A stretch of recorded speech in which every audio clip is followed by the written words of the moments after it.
Halo semua, selamat datang kembali di channel ini. Semoga semuanya dalam keadaan sehat, senantiasa damai dan aman ya. Jika ada yang sakit, semoga kalian lekas sembuh.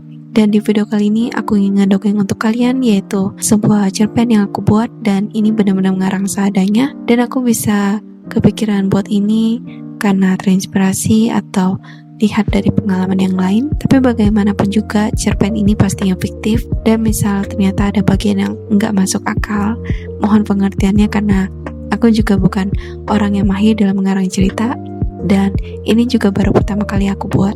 Dan di balik cerpen ini sebenarnya ada beberapa pesan yang kemudian muncul dan kiranya ada yang berguna untuk kalian yang membutuhkan nanti. Tapi semisal ada beberapa dari kalian merasa nggak nyaman dengan cerpen yang aku buat, mohon di skip saja, nggak apa-apa ya, jangan dipaksakan. Lalu untuk kalian yang menyimak video ini di malam hari ataupun sebelum tidur, aku rasa itu waktu yang tepat, dengan berharap setelah kamu yang dengar cerpenku ini bisa jadi mengantuk ataupun langsung ingin tidur dan besoknya bangun dengan semangat. Terakhir untuk video ini mohon cukup dengarkan saja sampai akhir dan mainkan imajinasinya karena nggak ada gambar lebih ataupun coretan penting sekalipun di video ini. Jadi segitu saja info dariku dan kita mulai masuk ke ceritanya ya. Jadi ceritanya bermula dari ada seorang gadis namanya Lavi yang hidupnya kebanyakan dikurung oleh orang tuanya yang bisa dibilang tidak baik untuknya. Seperti kadang ada suka memberi kekerasan gak wajar, mengatainya dengan kasar, membenci tanpa sebab meskipun Lavi merasa gak ada berbuat hal yang salah. Kalaupun salah, itu pun hal yang sepele. Dan Lavi jadi hidup dalam ketakutan dan bergantung pada orang tuanya yang abusive. Dan Lavi sebenarnya gak betah, mau kabur tapi keburu takut duluan. Sehingga hiburannya itu hanya mimpi ketika Lavi lagi tidur, mau itu hasilnya buruk ataupun baik. Jadi misal mimpi baik itu seperti mimpi ia dapat kebebasan bermain di taman atau lahan yang ada padang rumput gitu yang bagus, yang ada hewan-hewan kecil ataupun misalkan ada ya taman bunga atau pohon lah yang bagus-bagus gitu. Atau mimpi bermain HP yang padahal realitanya itu nggak ada HP, hanya sebatas mengintip dari orang tuanya yang pakai HP. Sedangkan mimpi buruknya adalah ketika Lavi bermimpi orang tuanya yang memarahinya dan memukulnya. Sehingga Lavi pada suatu saat itu bermimpi ketemu seorang lelaki yang sepertinya seumuran dengannya dan namanya adalah Saul. Awalnya mereka berdua berkenalan biasa saja, anggap ketemunya itu hanya kebetulan aja gitu. Tapi entah kenapa hari ke hari mereka berdua jadi sering ketemu dan pertemanan mereka itu jadi akrab. Hingga kemudian Saul itu mulai menyadari kalau ia punya perasaan suka sama Lavi. Dan laki ini seketika ingin punya hubungan lebih dari teman. Jadi ketika Saul menyatakan perasaan sukanya ke Lavi, respon Lavi itu adanya sedih karena di situ ketakutannya muncul lagi. Dan di pikiran Lavi itu jadi penuh pertanyaan. Gimana kalau laki itu pergi? Gimana kalau nggak ketemu lagi? Atau gimana kalau nggak mimpi lagi? Tapi Lavi tetap diam. Namun mukanya menyeratkan sedih dan bingung. Dan Saul itu menganggap kalau mungkin Lavi menolak perasaan sukanya. Tapi Saul nggak nyerah. Ia coba bersabar meskipun pahit. Dan hari demi hari berikutnya, Lavi masih tetap ditemani oleh Saul. Hingga pada akhirnya ketika Lavi merasa di kehidupan nyatanya sudah seperti nggak ada guna, ia akhirnya nekat minum obat tidur sebanyaknya, yang mana ia juga curi dari orang tuanya yang sempat ada kendala susah tidur. Hingga Lavi akhirnya bermimpi dan ketemu Saul lagi. Lavi merasa perasaannya itu jadi campur aduk. Ia sedih karena tahu apa yang ia buat sudah salah, tapi ia juga senang bisa bertemu Saul lagi. Sedangkan Saul sendiri jadinya makin senang lihat Lavi baru kali ini jadi lebih lama munculnya. Karena biasanya tiba-tiba suka hilang gitu. Meskipun Saul juga tetap enggak kepikiran untuk nanya kenapa Lavi terkadang hilang gitu. Ya, demi tidak melukai perasaan sang gadis itu. Karena tahu, gadis itu meskipun akrab dengan Saul, tapi Saul tahu ada yang ditutupi. Jadi Saul itu nggak tahu situasi dan kondisi kehidupan nyata Lavi itu seperti gimana. Namun ada untungnya juga buat si Saul, karena Lavi juga nggak menanyakan personal seperti kehidupan itu ke Saul, karena Saul juga nggak tahu kenapa dia nggak bisa ingat sama masa sebelumnya. Jadi menurutnya adil aja gitu. Bahkan laki itu juga heran dari awal kenapa dirinya bisa di situ dan ketemu seorang gadis yang menurutnya cantik, sampai pada akhirnya sering bertemu dan membuatnya jadi nyaman. Namun meskipun bingung, Saul tetap senang karena bisa bersama Lavi. Bahkan Saul jadi berpikir kalau ia ingin menghabiskan hidup bersama dengannya. Tapi bentar, hidup. Ketika Saul menyebut hidup dalam pikirannya yang dari awal nggak ada yang bikin khawatir, akhirnya kini laki itu jadi cemas. Dan ketika Lavi tahu apa yang diseratkan oleh Saul, laki itu hanya diam dan agak gemetar. Dan Saul jadinya dipeluk oleh Lavi, yang jadinya membuat laki itu sesaat ingin memejamkan matanya dalam pelukan. Namun ketika Saul buka lagi matanya, ia nggak berasa pelukan lagi ataupun lihat ke di situ lagi, melainkan ia lihat ada sinar terang banget di depannya. Dan ia akhirnya tahu kalau sinar itu adalah ternyata lampu ruangan. Dan Saul sadar kalau dia baru bangun dari komanya, lalu ibunya yang ada di sampingnya itu menjaganya sehari-hari selesai kerja. Akhirnya langsung panggil dokter, dan dokter itu berkata kalau Saul sebenarnya sangat beruntung karena ada kesempatan hidup kembali seperti biasa, dan ibunya Saul terharu mendengarnya. Namun Saul hanya diam.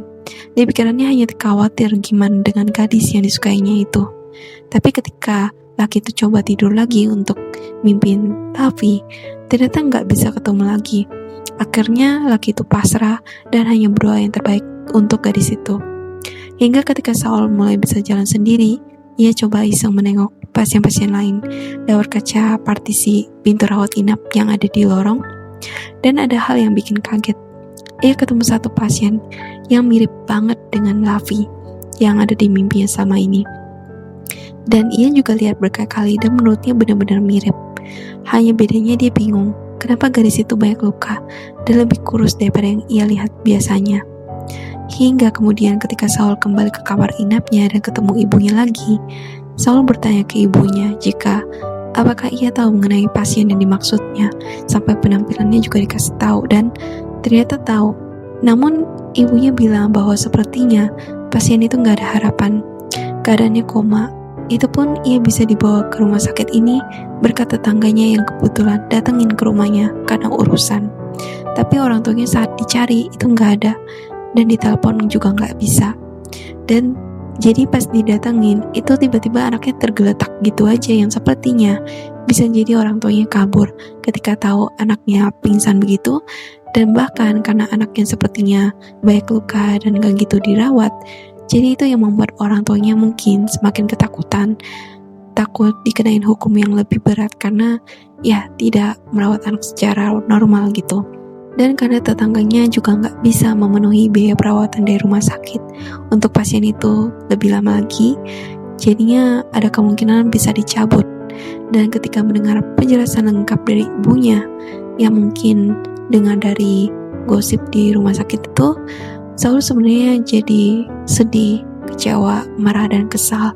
Tapi ia tahanin semua perasaan itu agar nggak membuat ibunya khawatir.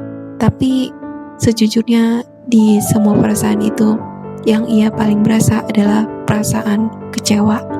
Yang tepatnya ia nggak bisa berbuat apa-apa, dan ia juga nggak bisa nolong Lavi. Dan pada akhirnya ketika ibunya Saul nggak lagi berjaga, berhubung kondisi Saul juga kelihatan membaik, Saul jalan lagi ke ruangan pasien yang menurutnya adalah Lavi. Ia ambil kursi kosong yang ada di dalam ruangan, dan ia duduk dekatnya. Ia balik sedih lagi dan mulai pegang satu tangan si gadis yang udah lemas gak berdaya. Dan ketika Saul ingin agak lama di dekatnya, tanpa sadar ia bersandar ke kasur yang ada gadis itu lagi terbaring dan pejamin matanya. Dan di situ Saul baru bermimpi dan pada akhirnya ketemu Lavi lagi. Tapi Saul agak kaget kali ini, karena kini ia lihat Lavi punya muka yang cukup pucat, benar-benar kelihatannya sakit, meski Saul nggak bisa rasain sekalipun. Tapi untuk Lavi sendiri, Ia merasa sedih sekaligus senang banget bisa bertemu Saul karena dirinya tahu waktunya udah gak lama lagi. Dan balik Saul, ia ikut sedih dan hanya bisa minta maaf berkali-kali ke Lavi. Namun Lavi peluk Saul lagi dan mengusap kepalanya dan berkata enggak apa, setidaknya mereka berdua udah saling ketemu karena dirinya udah gak lama lagi.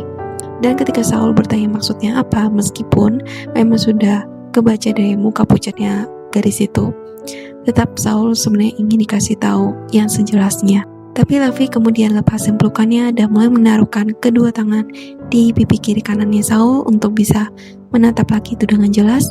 Dan Lavi jadinya menangis, tapi berusaha tersenyum sekuatnya dan berkata, teruslah hidup. Dan sesungguhnya di saat Lavi berkata seperti itu, Saul langsung bangun.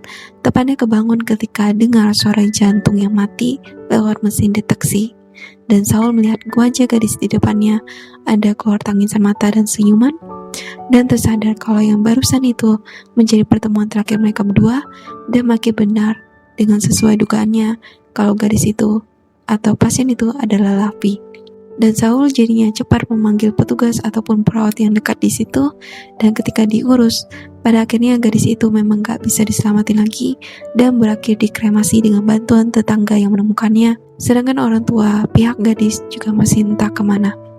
Dan Saul juga sempat membantu tetangga itu, bahkan sampai membantu menaruh abu dari sang gadis di laut. Dan sebenarnya ibunya Saul heran apa hubungannya dengan almarhum gadis itu.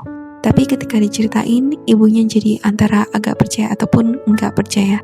Namun satu hal yang beliau tahu kalau anaknya Saul itu sedih dan jadi hanya terdiam sambil mengusap punggung anaknya itu dan tepuk pelan-pelan. Tapi Saul jadi tersadar dan berkata ke ibunya, "Ibu, terima kasih ya selama ini sudah merawatku." Berikutnya masuk ke beberapa pesan yang muncul di balik cerpen. Pertama, dari perkataan teruslah hidup. Itu bermakna bahwa apapun situasi dan kondisimu, tetaplah hidup sambil percaya siapa tahu ke depannya ada kebaikan ataupun rezeki yang disiapkan untuk seseorang. Dan juga percaya bahwa Sang Pencipta atau yang bisa kamu sebut sebagai Tuhan akan memberikan yang terbaik.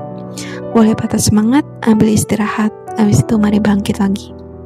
Kedua, love is universal, yang berarti cinta ataupun kasih itu tidak hanya berpatokan pada pasangan, tapi berlaku juga untuk keluarga, saudara, teman ataupun sahabat, ataupun orang yang peduli sama kamu dengan tanpa pamrih ataupun tanpa menginginkan balasan. Namun bukan berarti kita hanya mau menerimanya terus ya. Ada baiknya tetap memberi, atau kalau memang cukup susah, itu sesekali juga nggak apa, sebagai tanda terima kasih dan biar dirinya tahu kalau kita itu peduli dengan dia juga. Dan pastinya cinta itu juga berlaku nggak sebatas manusia ya, tapi juga ke tanaman, tumbuhan, ataupun hewan, lautan, daratan, dan seisi bumi. Ya seluruhnya gitu. Dan gimana nunjukin perasaan cinta dengan rasa peduli ke mereka, pastinya juga kalian tahu ya, mulai dari hal kecil sekalipun tapi tujuannya baik, itu juga sudah bermanfaat. Terakhir, tidak semua cerita bisa berakhir happy ending, yang berarti ibarat jika kita memohon sesuatu pada Tuhan tapi tidak dikabulkan, maka patut kita doakan yang terbaik agar kita sanggup menerimanya dan sadar bahwa ini lebih berguna bagi kehidupan jiwa kita. Jadi ibarat juga sebagai kalau kita mendapat kegagalan, maka jadikan sebagai pembelajaran, bukan penyesalan.